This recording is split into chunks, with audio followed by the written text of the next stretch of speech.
Stay tuned for the biggest fish, the hottest bites, this week here on In-Depth Outdoors. With James Holst. Look at that.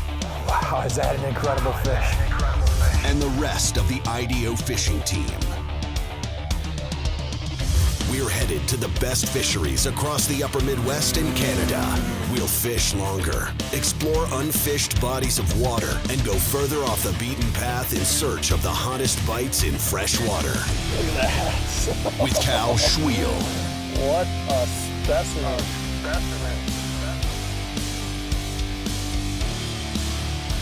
And Joel Nilsson. Whoa, this is an absolute monster.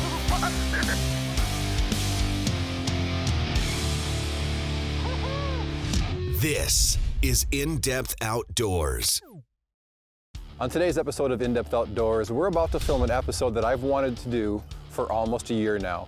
For those that are regular followers of our show, you know that last year in April, I fished with Paul Delaney on Green Bay, and we got in on a fantastic post-spawn walleye bite targeting Green Bay, specifically the area of the bay between the Oconto and Peshtigo rivers. We hardly had the boat on the trailer before we were planning to come back out here again this year to see if we couldn't time this bite and get on these fish pre-spawn. So last night, I got the call from Paul to let me know that the ice had blown out of Green Bay and all we needed was a west offshore wind to keep those ice chunks out of the area that we planned to fish. And that's exactly what we have here today. We're gonna have a stiff breeze offshore. It's gonna keep the area clear of floating ice chunks. We still do have some ice in the harbor, and of course, there's lots of big bergs out there on the water, but they shouldn't be an issue today. So do stick around. I think you're gonna love today's show, and chances are we're gonna catch some of the biggest walleyes you're gonna see all season long here at In-Depth Outdoors. Now last year when we were out here, it was about what, 3 weeks later? It was the end of April, yep. Big difference. One other boat, lots of floating ice yet, 44 degrees. And one of the things that's got me excited about the timing of this is last night was the first night where we had those warm temperatures throughout the night. So everything else had been, it dipped down into the 20s. And that really slows fish up, particularly in the mornings on these bites. I fished the Fox with Adam Rasmussen a week ago, and then we spent some time kind of tootling around the Fox River Valley, and those cold nights, they made that fishing so slow in the morning. Yeah, it does. It took a long time for those fish to come up, get their aggressive nature kicking in. And what we got going now, temperatures didn't dip at all overnight. Not they warmed at all. up. Not at all. And I'll tell you, I left here yesterday afternoon at 3 o'clock and the fish were snapping. Water temperature hasn't dropped. Air temperature's only risen. I expect to start getting fish right away. Well, we do have some ice chunks I see to push our way through on the way out of the harbor. Not a big deal. No, not a big Not deal a at big all. deal. Hey, Paul, you want to get out and do some ice fishing? I swear, if I had an auger yesterday, I would have. Vertical jig. That's where they were. We made it. We made it.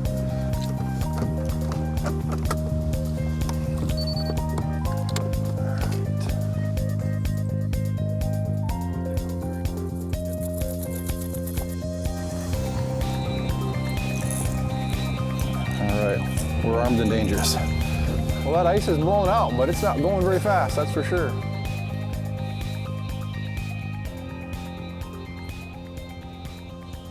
Fish. Fish, all right. Yeah, big head shakes, Paulie. Good, that away. The one we're looking for. Don't you love it? Yeah, what we did here is you really have to play the wind when you're fishing these river mouths, because the wind will dictate where that warmer water goes as it comes out of the river. And right now we've got wind that's kind of shearing that warmer water off and pushing it to this side of the mouth. When we came out, we couldn't find anything warmer than 34 degrees, and that's just not gonna bring these fish in here. We're up here in 38, 39 degree water now, and we're starting to contact fish, and this one feels really nice. Need a net, James? Yes, please. He's not gonna be a turbo giant, but it's a good fish. Come on. Want me to do the honors? Yes, please. And it's just what we wanted, a big pre-spawner. This fish has been a year in the making. There we go. All right. Fill up my net. Bait is loose. Oh yeah. Nice fish, James. Green Bay fatty. We're gonna get one about, not a foot longer than that, but how about 6-8 inches? He's not going to be the biggest one today, but he's a nice fish. Yeah, sure. All right, man. Good I've been job. waiting for that phone call, like I said, for almost a year. Here we are. Beautiful, beautiful fish. It is. Number 6, chartreuse sided rip and wrap. Cannot beat it. Once again. Sweet fish. Bye now. Woo. Back to the deep. Nice Good one. stuff. All we need are 20 of those and we're in good shape. I consider myself a multi-species angler. I'll fish for just about anything, but my heart is tied to these fish at this time of the year. They're my favorite, without a doubt, and this is definitely my favorite time of the year to fish them. I'll catch walleyes any way possible at any time of the year, but if I get to cast a bait like this rip and wrap and catch big pre-spawn female walleyes like that, I am a happy, happy guy. Thanks for the net, Paul. I appreciate it. Oh, fish. All righty. I'll tell you, James, we just, you just mentioned how you slowed that down. I had that bait sitting on the bottom. I turned to talk to you, and that fish whacked it when it was on the bottom. Can I offer you a scoop with our little mini net here? There he is. Not as big as yours, but another one. I hope you say that all day long, Paul. I don't want to sound like a greedy guy. Well, is it true to say that in your experience, these big females, when they do show up, they move through really quick? Oh, they do. I think a lot of times those big females are only in the river just a matter of a couple days. Thanks for playing, buddy. See ya. Hey, you remember when we were hanging out last night? You know, me, you, Gail. That's my girl. You guys are awesome. And then you went to bed. I was tired. You were super tired. And then it was just me and Gail. Mm-hmm. Alone.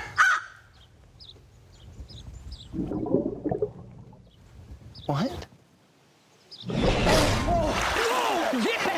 It's all in the paws. New Shadow Wrap from Rapala.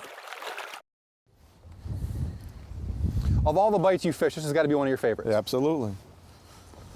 By all means. This is one of those deals when I retire, this will be my bucket list. Yeah. What do you do as soon as the Modus satellite shows the ice gone? Get the You come boat here. on it. That's right. As long as there's still walleyes in the bay, that will happen. Fish on. All right. It's like knock, knock. That was awesome. It was fluttering down. I was just waiting, Oh, waiting, sweet. waiting. It was one of those, okay, I don't have the slack in my line yet. It's got to be coming. It's got to be coming. Boom! Looks like a better fish. Oh yeah, it's good fish. You think he's worthy of a net? He is worthy of a net and then right. some. What it's all about. Something Oh, wrong dandy. with you. Real Oh, that's dandy. a giant. Real It's a giant. That's everything we hoped it would be. Look at that bait just T-boned across her mouth. She's just waiting for that right Cannot temperature. get her up here. Oh yeah! Oh, there we go. Yeah! It's probably 10. Look at that. That's what Green Bay is all about. Those are the fish people dream about right there. Oh, Look at that. toad. That An is awesome way, fish. way more than 10 pounds, Paul. Look at that. It looks like my belly. Look at that. It's that golfer's physique What you a got going on. What a great fish. Look at that. I can't even get my hands around her. That Sweet. is what we did the drive for right there. Just a stud of a walleye. What a great fish, yeah. What a giant! Oh. I don't want to let go. I want to hold on to her for just a little bit There's only longer. one way to catch another one. Here we go. All right. That away. Man, I love this. Great fish, James. Get the boats out of storage, come to Green Bay. If your boat's still in storage, call Paul Delaney. He's got a boat. He'll take you fishing.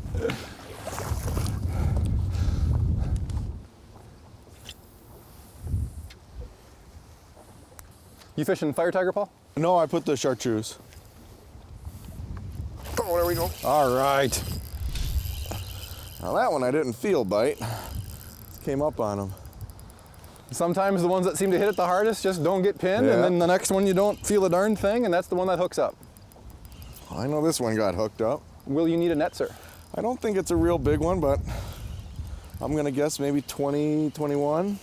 Paul, you're one of the few fishermen I know that underestimate fish size Oh, no, yeah. continually. Trying to get better here. Yeah, it's a little female there, James, not a giant, but There's little the net female. for you. Yeah. Keep from getting them hooks in your finger. There we go.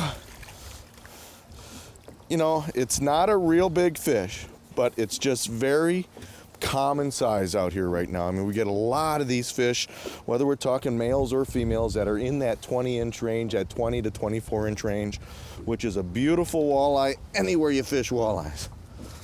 Get the hook out of this one. There we go. Now, I thought it was a female, but it doesn't look to be. It looks like a male. But just a real nice fish, if I had to guess. Am I right with 20, James? Maybe 21? I bet you that's a 21-inch fish. There we go. I believe it's a male. But unlike your last two fish that have been banging it, I didn't really feel this fish bang. I just kind of came up and he was there. You're holding him. It worked. It worked. We got him. Let's get this one back in and get another one. Got a bunch of fish sitting out here. Cloud cover's coming in thick now, man. See ya. What a blast. Now, here's the key to working these rip and wraps. You know, a lot of times guys will overwork these baits. There's that rattle in there, and on the upstroke, they vibrate really hard. The key to catching fish on any bait of this type is to match the activity level of the fish to the way you're working the bait. When the sun was out earlier, working the rod tip much higher, giving that bait a harder upstroke and more time as it picked up off the bottom before it fluttered back down was what they wanted. And now that we've got some of the cloud cover, we're really shortening those jig strokes. We're slowing down the speed that the rods are moving upward. And you kind of feel that translate in the way that bait feels in the water. When you really give it a good hard jerk, of course, it feels really active and aggressive. You can just feel it vibrate. When we slow down like this, it's much more of a whoop, whoop, whoop, whoop. And that subtle adjustment can make all the difference between catching a few fish when they're really active and being able to stay on fish all day long throughout the entire day. Craftsmanship and precision are just words until you add driving passion and a knowledge of what defines rod building excellence. Tuned up custom rods are built with a perfect blend of rod balance and action. A truly custom experience achieved only with the highest quality materials, from the handle to the last guide and every thread wrap in between. It's these components, along with an attention to detail, that makes our custom ice rods a tuned up custom. Fish on. There he is, right there. Just working it slower and slower and slower. All right. Oh, this might there be he is, look at that. Double. That was sinking. That thing didn't even hit the bottom. If you need a net, Paul, let me know. Mine's just a 3.5 pounder, 3 pounder. I think I've got a cookie cutter to what you have right there. There you go. Quick unhook. Well, first double of the day. I think I was mistaken. I think I might have a little bit more weight on this fish. Well, I'll get rid of this and come give a hand. It's got that bigger fish head shake, you know, Waller's back and forth. I'm coming. Yeah, there she is. Not, of course, not as big as that one you just had, but Hey, definitely Paul, a nice fish. I'm going to tell you about all the things I'd rather be doing right now. You don't have much. Not much to talk about, right? Nope. Oh, it's a blast. Here she comes, and this bait did not, I just cast that bait out, did not even make it to the bottom, and whack. That's how my big one hit it. That's a big male, Paul. Look at that It thing. is longfish. There we go. That can be the boyfriend to that the big one that I got. It's a Wow, nice that fish. is a big male. Bait's It out. sure is, yeah. Kind of like. That is one of the bigger males you'll ever see. It is, yeah. There's Holy smokes. no question about that being a male. You know, a fish of that size that was a female would have a real big belly, so there's just absolutely no question that that's a male. And, you know, in a lot of systems, you just wouldn't see males like that. That's what separates the Great Lakes from a lot of different lakes. Just fish grow big out here. There's lots of room for these fish to grow, lots of food for them to eat. So with all those pieces of the puzzle put together, you have the makings of being able to grow big fish. Well, that was fun, James. Like I said earlier, I'm ready for another one, so let's get this one back in the water and get that bait back out there. Well, we'll see you, big fella. Go up there and do your thing. See ya. Haha, that's a lot of fun. What was that, like a 26, 27-inch male? Yeah, it's 27 maybe, yeah. And there's no question, I mean, they skinny as rails. Without the flabby belly either. Right.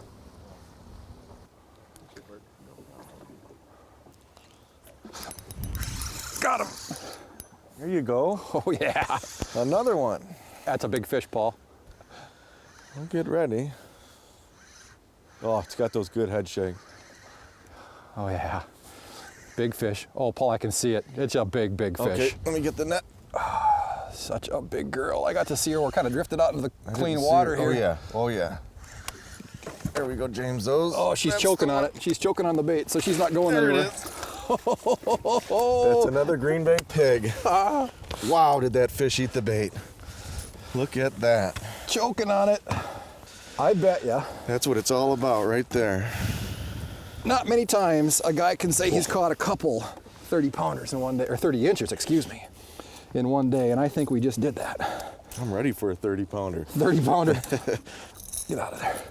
When a fish that size hits those baits, I mean, there's nothing like it. Well, I heard you say there's a hit, yeah. You know when that happens, it's going to be in that, yeah. Wow, look at that. She's got a little beauty mark on her. What a great fish. Oh, I love this place. It's hard to get that old without a couple blemishes on them. A year in the making. Yeah, tell me about it. My sun-damaged face. There we are. I bet What a great fish. That's got to be 30 or really close to it. Big end up here. She's a 30. Oh, Look at lost. that. A legit 30, 30 and an eighth. 2 of them in a day, too. Yeah, it's awesome. And now the best part, I'm going to let her go. She wants to get up that river here in another week or so. What a fish. What a great one. All right, here we go. Come here, you big girl, you.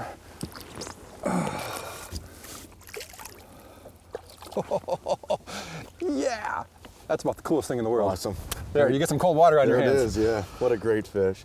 And you know, and this is just the beginning here. The ice just went out of here. We've got many weeks of this pre-spawn, spawn, and then the post-spawn thing yet to come here. So this is just the beginning of this fishing here. Well, looking into the crystal ball, I mean, things are going to cool down a little bit. And these fish that will slow down the process of moving all these fish up into the river. So you're probably looking at, I mean, we're first week of April here, you can probably expect this to be going well all the way through the rest of the month. Oh, absolutely. There's no question about it. Yeah, it's no question about it. And then, you know, once again, as we get into post-spawn, a lot of the shallow stuff here offers great opportunities at catching these fish that are ready to regain their strength after that long duration up in the river spawning there. So this is going to be a bite that will work in this area for quite some time yet to come here, yeah. You're probably looking at pre-spawn fish for maybe a week, 10 days. Yeah. And then after that, the rest of the month would be that post-spawn drop back, which that's the show we shot last year, where we ran into a bite that really, I mean, it's mind-boggling, the number of big fish that hold in this bay from Oconto to Peshtigo. Of course, there's other areas on the lake that are probably just as good, but this is the one we're picking on right now. This is the water we're picking right now, yeah. Let's go back up. I mean, we're in 34 degree water. I'm ready. Let's go back up there, get 44 degree water, and catch another one. I'm ready for one of those.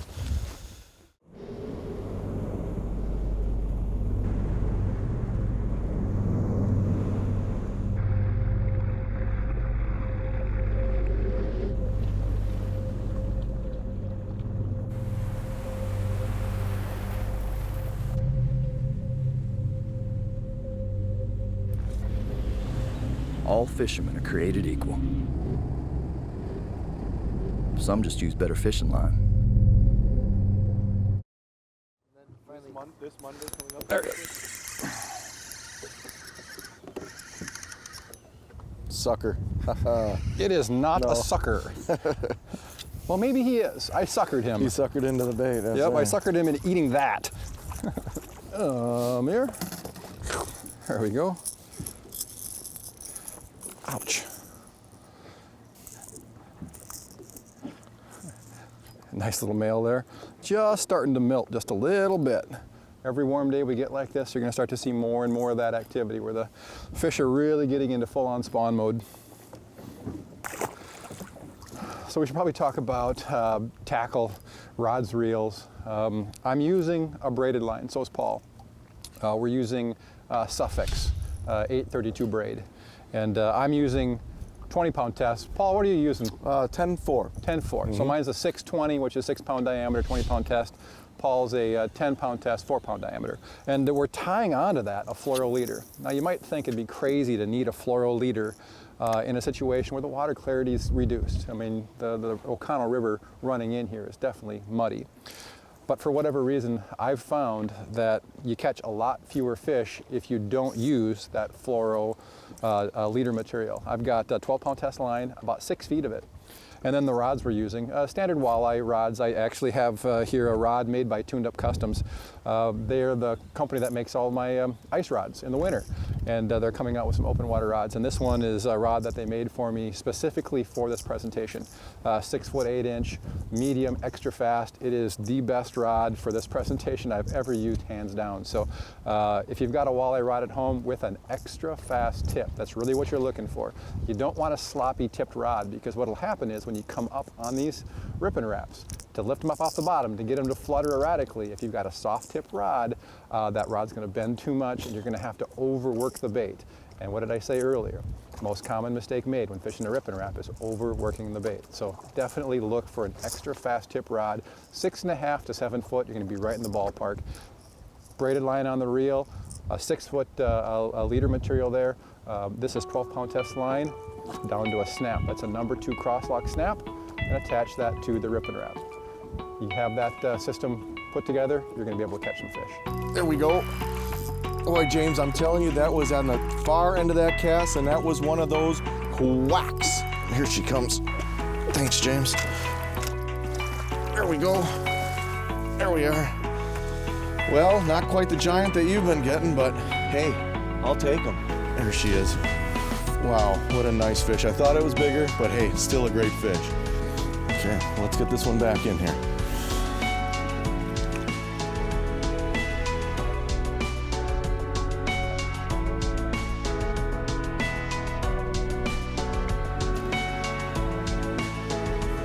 Fish on. There he is.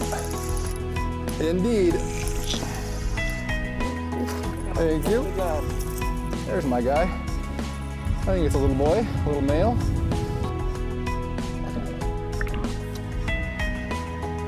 There we go. Holly Pulsifer, There look we at you go. go. Come on, oh boy, There we she's go. just lip Yeah. hooked. I'm gonna go backwards. There we go. Don't do that at home. That is a beautiful There fish. we go. Okay, all right. Well, definitely not the biggest fish we caught today, but a great specimen. Just a great quality Green Bay walleye here. And, you know, once again, this is the time of year, take advantage of this. This is, the ice has just gone out in the bay. The shallow water is going to start warming up. These fish are going to start pushing these rivers, getting ready to spawn. This is the time to take advantage of this great fishing. Okay, well, let's get this one back, and he's out there ready for you guys to catch him. Okay. Thanks, girl. Wow, what a blast. And that right there is what we're gonna end the show on that. Simply amazing fishing. Very rarely does a guy get to say, I had more than one 30-inch fish today. Well, it doesn't happen in a lot of places. It happens right here, though. What makes this even more sweet is the fact that this was a year in the making. You know, wanting to come in here and adjust the timing of our arrival so we could get on these pre-spawn fish. Quite literally yesterday, there was so much ice in here, you couldn't get a boat in here, you couldn't fish. You could walk right where we're floating right now. That's timing it tight. So I want to thank you for extending the invite, letting us know, and you and I have been communicating on this, so we knew that it was going to happen soon. Mm-hmm. For anybody out there watching, if you are wanting to get in and experience this type of bite, you got to look up Paul Delaney, lateeyesportfishing.com. He's a fantastic guy. As always, I really enjoy fishing with you and look forward to getting back out with you sometime this summer. So thanks for the invite. It's a pleasure every time. From Paul Delaney and I, thanks for watching. We'll see you next week. For more info on the latest fish reports, gear recommendations, and hottest techniques, connect with us online at indepthoutdoors.com or follow us on Facebook at In Depth Outdoors. And if you enjoyed today's show, be sure to let our sponsors know.